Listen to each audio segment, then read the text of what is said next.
That's Michael. He has a great idea. He sells homemade champagne which is being produced with a secret family recipe. He produces a delicious tasting and expensive champagne. He tried to sell it to a bunch of different people, but until now no one wanted to buy his noble good. Don't be sad, Michael. Have you ever heard about the 7 Know Your Customer concepts from the business studies? Consumers' behavior, segmentation criteria, positioning, big data, acquisition process, targeting approaches, and perpetual maps. After I explain them to you, you will be a successful seller in no time. Let's start!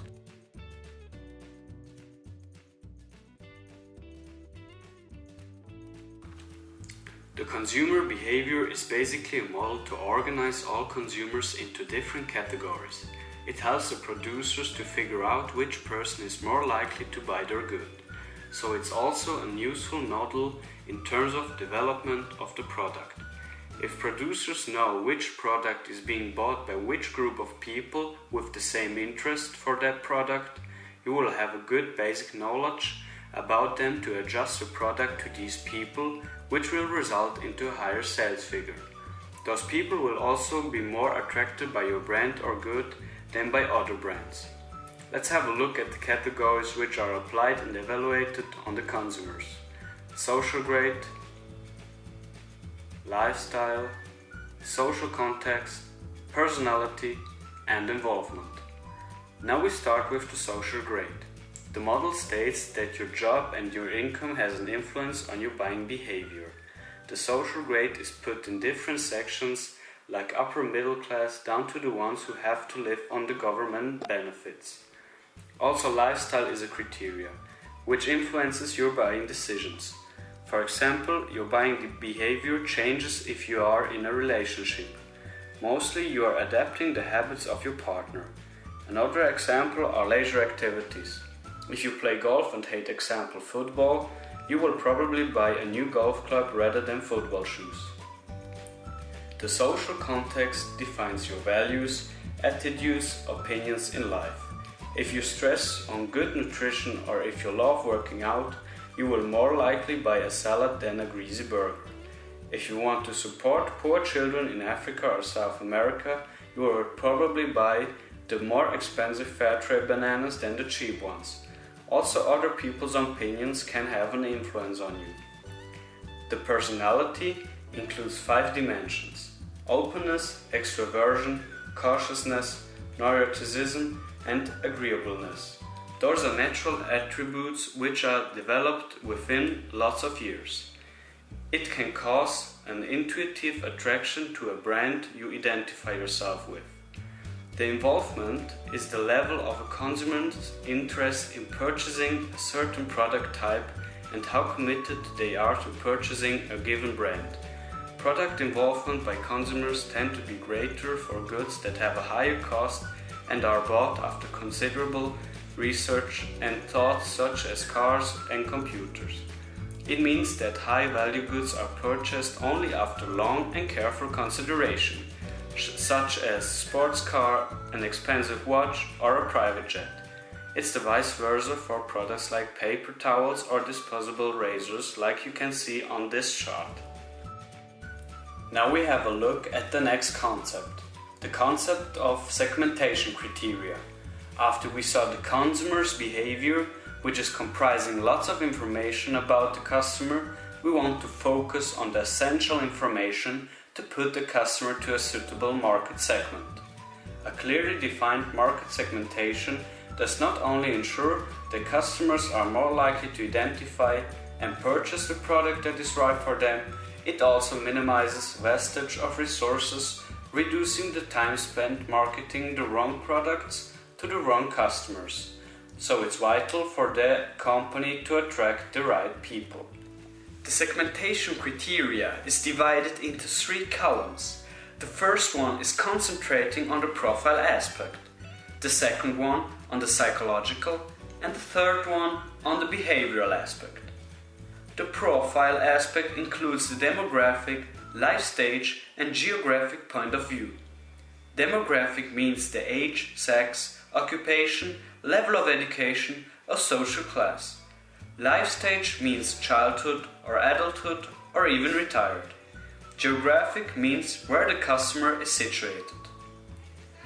The psychological aspect is structured in lifestyle, personality and benefits sought. Lifestyle shows what kind of activities or interests the customer has. Personality, it's the same like we saw in the customer's behavior flip chart, like openness and so on.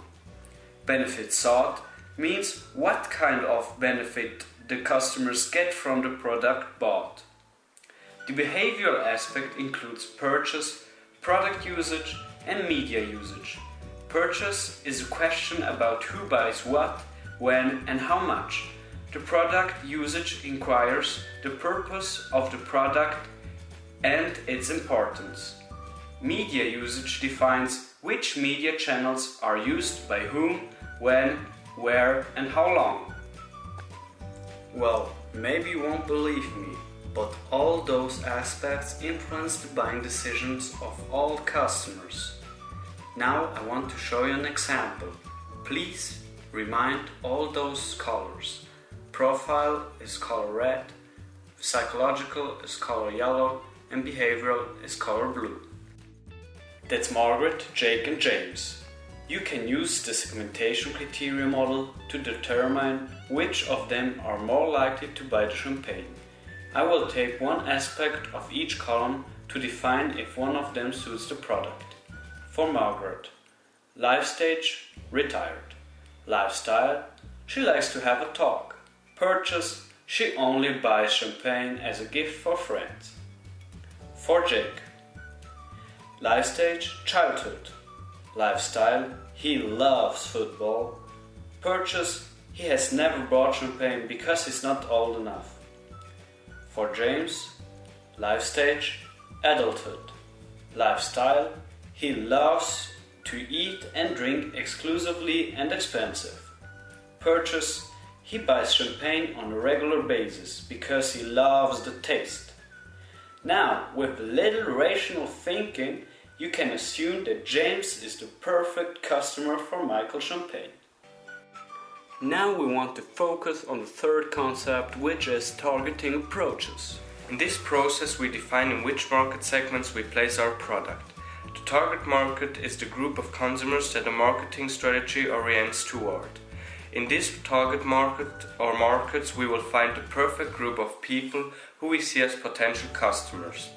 The market where numerous customers are attracted to is the undifferentiated market. Undifferentiated marketing treats all buyers or potential buyers as one big group, which is equal. Another term for undifferentiated marketing is mass marketing. Rather than producing different marketing strategies for different segments of people, undifferentiated marketing attempts to reach all potential buyers using one marketing strategy. In this way, undifferentiated marketing treats all customers the same. The strategy uses one approach that aims to attract as many people as possible. An example would be gasoline. It is consumed by a lot of people and there isn't a real variation of it, so it's appealing to a very big group of people. The second segment, where a smaller group of customers will be attracted to, is the differentiated marketing.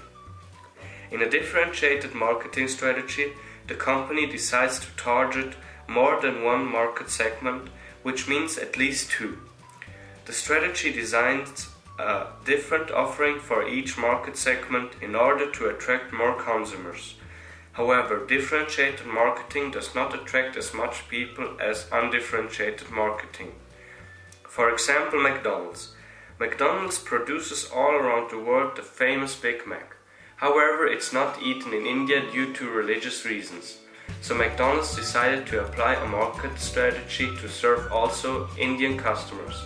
Therefore, McDonald's developed a new burger which fits Indian people, the Maharaja Mac, which is basically the same as the Big Mac but with 2 chicken patties and more spices.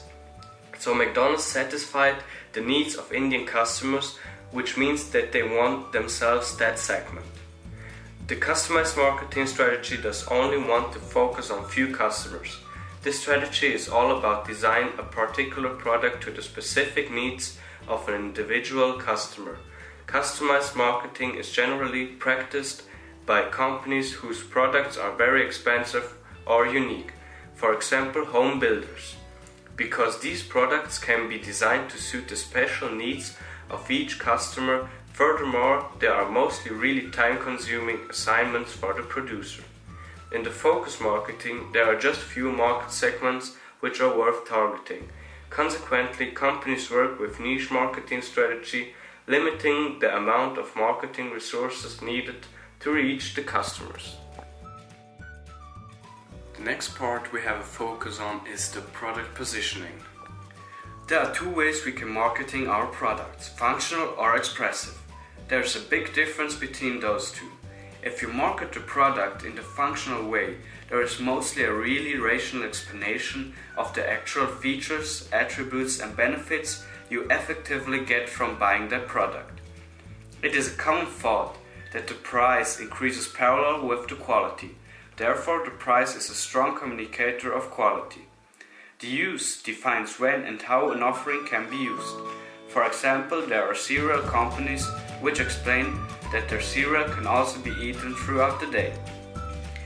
The expressive way of marketing a product shows an enormous difference to the functional way. It's all about the feelings the customer has to get if he sees the commercial, which will result into the purchase of the good. The products which are sold the expressive way do mostly not have any special functional feature like the goods sold the functional way, which results them to get to the customers the emotional way in order to top the competitors. The main goal is to make the user identify himself with the product, which leads him into buying the product. The benefit of the product is also shown in order to appeal to more customers. An important role also plays the heritage. The companies put really weight on the year when the company was founded, because with heritage comes quality, experience and knowledge. Now you will firstly see a commercial which shows the functional way of marketing a product, and then one which shows the expressive way. With two active kids, we're always on the run, and my hands are always full, literally. There's so many times I could use a little help, and now I have it every time I come home. With remote entry, I can let the kids into the house and continue doing what I need to do. I just think of it as Mom's little helper. The high-intensity LED display provides confirmation of locking and unlocking, seen even at a distance. The remote control key fob's secure encrypted transmission works up to 50 feet away. The backlit keypad makes it simple to enter your key code both day and night. Simplicity, one of life's little conveniences.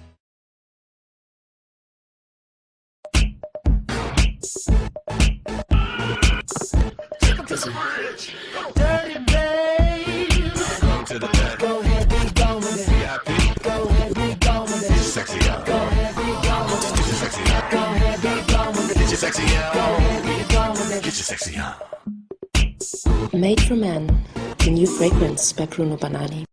Before we can sell our product, we need to understand why a person wants to buy something, and therefore we have the acquisition process model.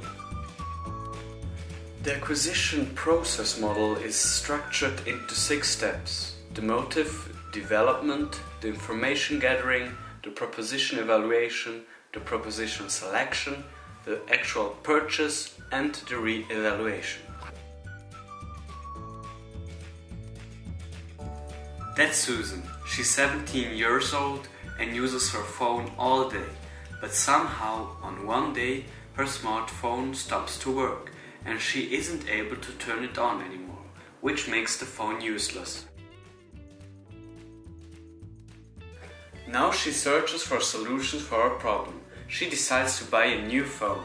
She finds some very good smartphones on different websites which fit her best. Susan found 2 lovely phones. She evaluates rationally which one fits her better. Then she makes the decision for one of these phones. Finally, there's the purchase. Now Susan has waited for a week for the package to come, and finally the mail arrives. She's very anxious to open it. Immediately she switches on her new phone and re-evaluates that her purchase was a good investment. Another helpful concept in gathering information about the customers is the big data notion. Big data is basically the amount of computed information on planet Earth which is produced every day. Big data is called big data because in a day we produce around 2.5 quintillion bytes a day. That's an enormous figure. And every year there's even more data produced because in the near future almost the whole world will have internet access. But it's not the amount of data that's important. It's what organizations do with the data. That matters. Where does this data come from? Basically, from everything which is put on the internet, like social media entries, public transport usage, or GPS directions. But what benefits can we get from big data? With all incoming information, there will be a great improvement in science, logistics, finance, and healthcare systems. Big data could be valuable for businesses because it provides a window into the life of customers we have never previously imagined. Companies do also use big data to better understand and predict customers' behavior and optimize and improve business processes. The biggest issue with big data is that at the moment there is way too much irrelevant information, which leads us to filter out the relevant parts. Then we need to transfer this information into beneficial knowledge. Now we have a look at the last concept, which is perceptual maps. Here's an example for a perceptual map. It has the task to show where different brands from the same market fit in on a map where the x-axis is the quality and the y-axis the price. For a company, it's essential to know where the competitors are situated in the market and where your company. They help to constantly adjust your price to the perfect state. We are finally finished with the lesson and Michael knows every Know Your Customer concept. The money can now flow into his wallet.